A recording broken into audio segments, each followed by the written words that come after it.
अऊज़ु बिल्लाहि मिनश्शैतानिर्रजीम बिस्मिल्लाहिर्रहमानिर्रहीम अस्सलातु वस्सलामु अलैका या सय्यदी या रसूलल्लाह व अला आलिका व अस्हाबिका या सय्यदी या हबीबल्लाह। आज जो है हमारी असाइनमेंट नंबर 11 है।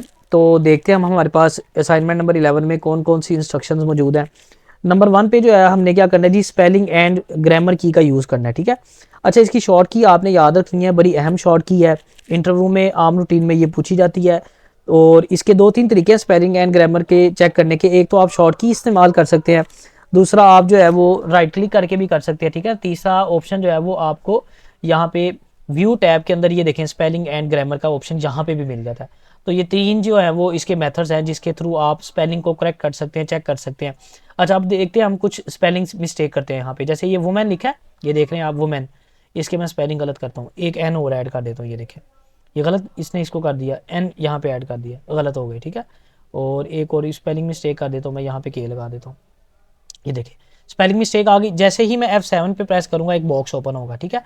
अब जब ये बॉक्स ओपन होता है, जिस वर्ड पे आप क्लिक करेंगे, देखिए वुमेन पे क्लिक किया, यहाँ पे वुमेन के बारे में आ गया। ये रिमेन पे क्लिक किया, यहाँ पे रिमेन के ऑप्शंस आ गए हैं। लैग पे क्लिक किया, यहाँ पे लैग के ऑप्शंस आ गए। अब ये बता क्या रहा है, ये बता रहा है कि यहाँ पे इस रिमेन की ये जो स्पेलिंग मैंने गलत लिखी है उसकी जगह पे वो कह रहा है इन दोनों में से कोई चूज कर लें। ये दोनों ठीक है। ठीक है ना। वुमेन पे क्लिक करता हूँ तो वो बताता है कि वुमेन के सही स्पेलिंग ये है, आपने गलत लिखे हुए हैं। तो यहाँ पे मेरे पास दो तीन ऑप्शन मौजूद होती हैं। एक तो इग्नोर, इसका मतलब है कि ये जो वुमेन लिखा है इसको ऐसे ही रहने दो, इग्नोर कर दो, यानी डबल एन लिखा रहने दो। इग्नोर ऑल का मतलब है अगर एक से ज़्यादा दफ़ा वुमेन के ये स्पेलिंग आपने गलत लिखे हुए हैं तो वो सबको इग्नोर कर देगा। वो कहेगा ठीक है, जैसा आपने लिखा है वैसा ही रहने देता हूँ मैं इसको। और ऐड में आपको अलग से सेपरेट समझाता हूँ। ठीक है। अगर मैं इस वुमेन पे क्लिक करता हूँ, यहाँ पे ये देखें, और ये चेंज पे क्लिक कर देता हूँ, ठीक है, तो ये उसको चेंज कर देगा। देखें चेंज हो चुका है। ठीक है। दूसरा मेथड जो मैंने आपको बताया राइट क्लिक करके, ये भी अच्छा ऑप्शन है, टाइम बच जाता है। और यहाँ पे आप रिमेन पे क्लिक करेंगे, ये दो ऑप्शन दे रहा है, कह रहा है रिमेन कर लें या रिमेन्स कर लें या इग्नोर कर दें। और नीचे ऐड का ऑप्शन भी आ रहा है, तो मैं कहता हूँ रिमेन कर दो इसको। ये इसी तरह मैंने लैग पे राइट क्लिक किया तो ये इसको लैग कर दिया। अच्छा, अब ऐड क्या चीज़ है, एक तो हो गया इग्नोर, एक हो गया आपका करेक्शन लग जाएगी। थर्ड नंबर पे एक ऐड का ऑप्शन आ रहा था, वो भी मैं आपको बता दूं। मिसाल के तौर पे आप यहाँ पे लिख लें राना। अब ये राना की स्पेलिंग मैंने बिल्कुल ठीक लिखे हैं। ठीक है। लेकिन चूंकि ये MS ऑफिस की डिक्शनरी में वर्ड ऐड नहीं है इसलिए वो इसको गलत बता रहा है। तो जब मैं इसको ऐड कर दूंगा तो उसके बाद ये कभी इसको गलत नहीं बताएगा। ये देखें, ये मैं कर देता हूँ ऐड टू डिक्शनरी, ये देखें ऐड हो गया। अब देखें मैं जब भी राना लिखूंगा तो इसको गलत नहीं कह रहा, क्योंकि मैंने इसको इसकी डिक्शनरी में ऐड कर दिया। इसी तरह आप बहुत से वर्ड्स ऐड कर सकते हैं। नाम जो होते हैं ना, आम रूटीन में नेम्स होते हैं, नेम्स के वो अक्सर स्पेलिंग गलत बताता है MS ऑफिस। तो जो नेम आपने स्पेलिंग उसके बिल्कुल करेक्ट लिखे हैं लेकिन MS ऑफिस उसको गलत बता रहा है, तो आप उसको ऐड कर दें, उसके बाद वो उसको कभी गलत नहीं बताएगा। नेक्स्ट ले देखते हैं हम जी, इंसर्ट डेट एंड टाइम। अच्छा, जहाँ पे डेट एंड टाइम इंसर्ट करना है वहाँ कर्सर ले हैं, जैसा कि मेरा कर्सर इस वक्त यहाँ पे मौजूद है। इंसर्ट में जाएँ और ये डेट एंड टाइम लिखा है कि ऑटोमेटिकली अपडेट भी हो। तो ये मुख्तलिफ जो है ना इसकी देखें दी हुई है, पैटर्न्स दिए हैं। किसी भी तरीके से आप इसको जो सी आपको अच्छी लगे डेट एंड टाइम, उस तरीके को आप इस्तेमाल कर सकते हैं। अब मिसाल के तौर पे मैं कहता हूँ ये वाला ठीक है, ये लिखा है ऑटोमेटिकली अपडेट। तो जब आप इस पर चेक लगा हुआ है तो ये ऑटोमेटिकली अपडेट होती रहेगी। अगर ये अपडेट नहीं होती तो इसका एक तरीका भी है, वो भी मैं आपको बता दें। तो दो तीन तरीके हैं। अच्छा, अभी ये मैं इसको ऑटोमेटिकली अपडेट वाले पे क्लिक करूँ, ओके किया मैंने जैसे ही, तो ये देखिए इंसर्ट हो चुकी है।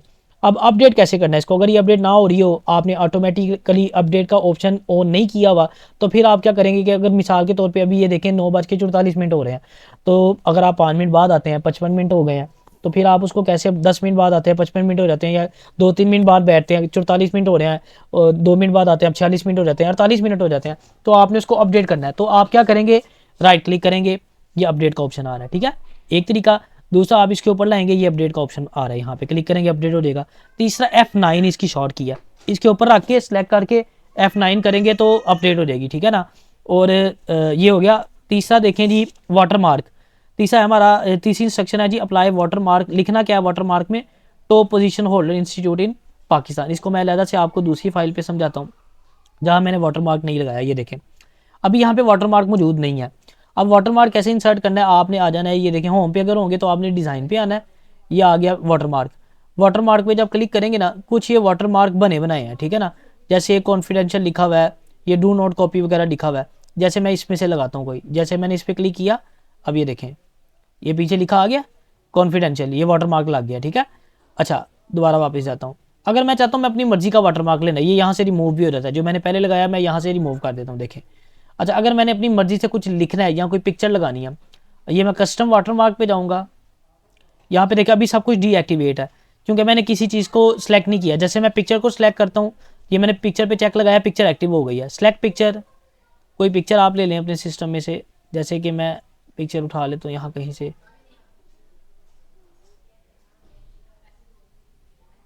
ये देखें, ये मैंने एक पिक्चर उठाई है, अब ये देखें ओके। अच्छा, यहाँ पे एक ऑप्शन ये वॉश आउट का भी होता है, इसका भी मैं आपको बता देता हूँ, पहले आपको सिंपल बताता हूँ। जैसे ही अप्लाई करेंगे, ये देखें बैक पे देख रहे हैं, ये देखें बैक पे लोगो आ चुका है। मैं इसको थोड़ा सा नीचे करता हूँ, ये देखें, ये बैक पे देख रहे हैं लोगो आ गया। अच्छा, अब वॉश आउट क्या है, अब दोबारा कस्टम पे जाता हूँ, ये वॉश आउट पे क्लिक करूँगा, थोड़ा डार्क हो जाएगा, ये देखें वॉश आउट हटाता हूँ तो अब मैं अप्लाई करता हूँ, ये देखें। लेकिन इसमें एक ऑप्शन एक प्रॉब्लम ये होती है कि जब आप प्रिंट निकालते हैं ना तो टेक्स्ट के ऊपर आ जाता है बिल्कुल, अभी भी देख रहे हैं टेक्स्ट पढ़ने में ज़्यादा दिक्कत हो रही है थोड़ी सी, तो इसलिए आप इसको वॉश आउट पे चेक लगा के रखें ताकि ये प्रॉब्लम ना करे। अब ये देखें लग गया। अच्छा, हमने क्या लगाना है, ये मैंने आपको पिक्चर का भी बता दिया। वैसे जो सवाल में है वो लिखा हुआ है कि आपने लिखना टॉप पोजीशन होल्डर्स इंस्टीट्यूट इन पाकिस्तान, तो आपने टेक्स्ट पे क्लिक करना है। टेक्स्ट पे क्लिक किया, देखें सारी चीज़ें एक्टिवेट हो गई हैं। लैंग्वेज को आपने नहीं छेड़ना, टेक्स्ट यहाँ पे जो आप ऐड करना चाहते हैं,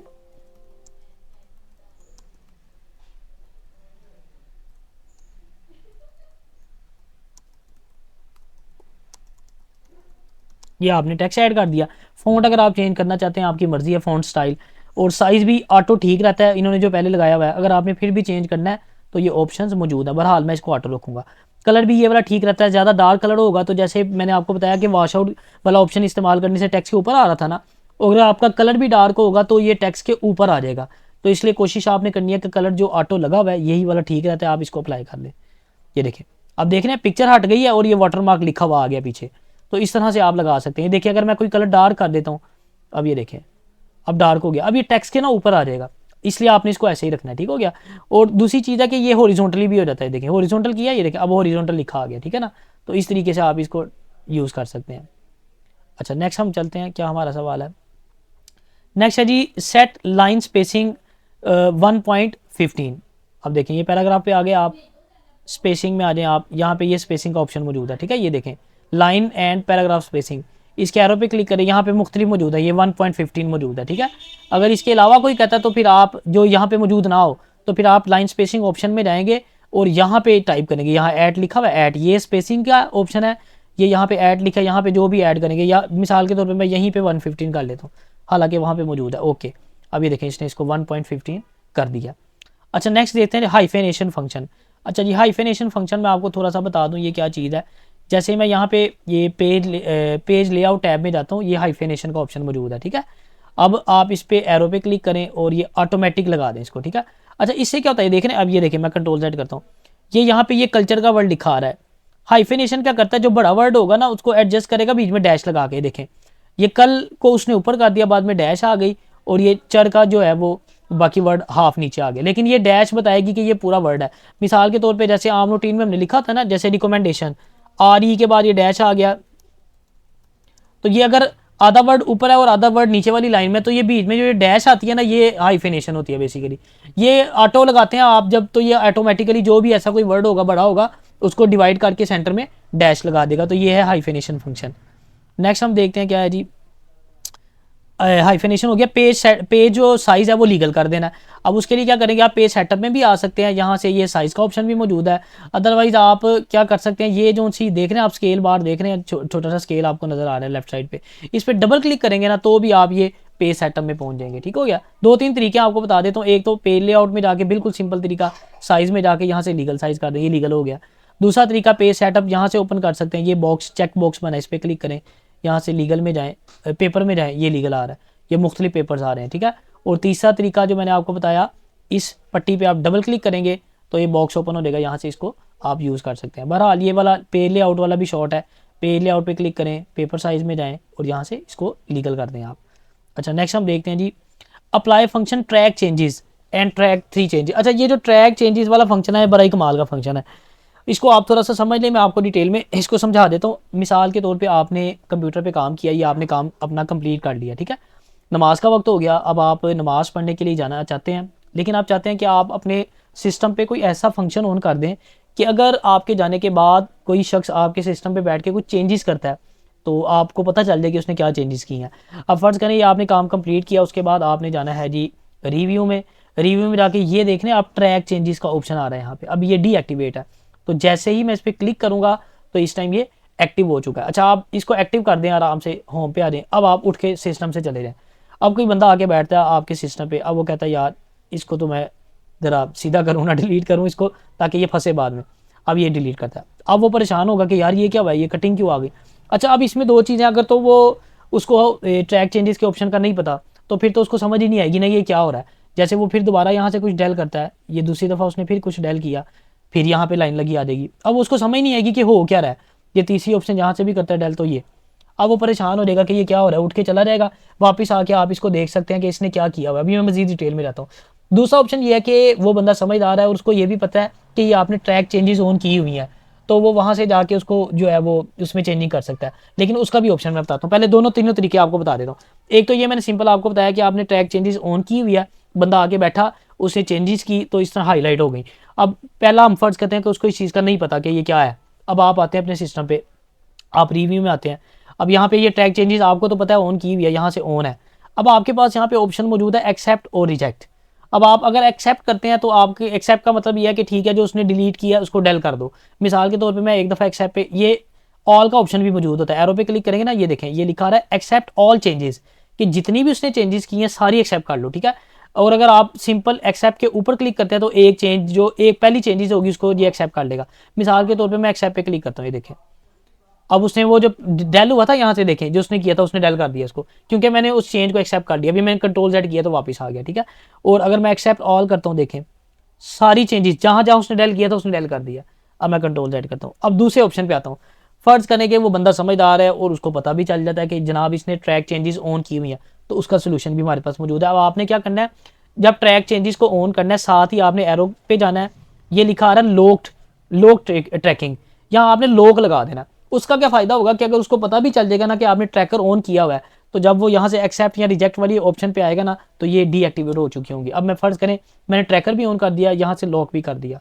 अब मैं इसको पासवर्ड लगा देता हूँ 1 2 3 और ये 1 2 3 ओके कर दिया मैंने। अब मैंने क्या किया, आप देख रहे हैं यहाँ पे, ये देखें अब वो जो चेंजिंग करेगा। आप देखें आपने ऐसे ऑन कर दिया, वो आया और आगे उसने ये भी डायल किया, ये लो ये भी डायल कर दिया, अब ये भी डायल किया। अब वो समझदार था, उसको ये पता चल गया कि आपने ट्रैकर लगाया हुआ है। अब वो अपनी तरफ से सियाना बनेगा और जाएगा इधर कि मैं इसको एक्सेप्ट या रिजेक्ट करूँ, लेकिन ये काम ही नहीं कर रहे होंगे। अब अगर यहाँ जाता है लॉग पे क्लिक करता है तो पासवर्ड मांगेगा, पासवर्ड सिर्फ आपको पता होगा, तो ये आपकी डबल सिक्योरिटी हो गई, ठीक है ना। एक तो वैसे भी लगा सकते हैं, अगर किसी को नहीं पता होगा कि ट्रैकर क्या होता है तो उसको ये भी समझ नहीं आएगी कि ये क्या हो रहा है भाई मेरे साथ। आप आएंगे तो आपको पता चल जाएगा, आप ये सारी चेंजेस जो है वो ट्रैक कर लेंगे और उसको एक्सेप्ट करेंगे या रिजेक्ट कर लेंगे।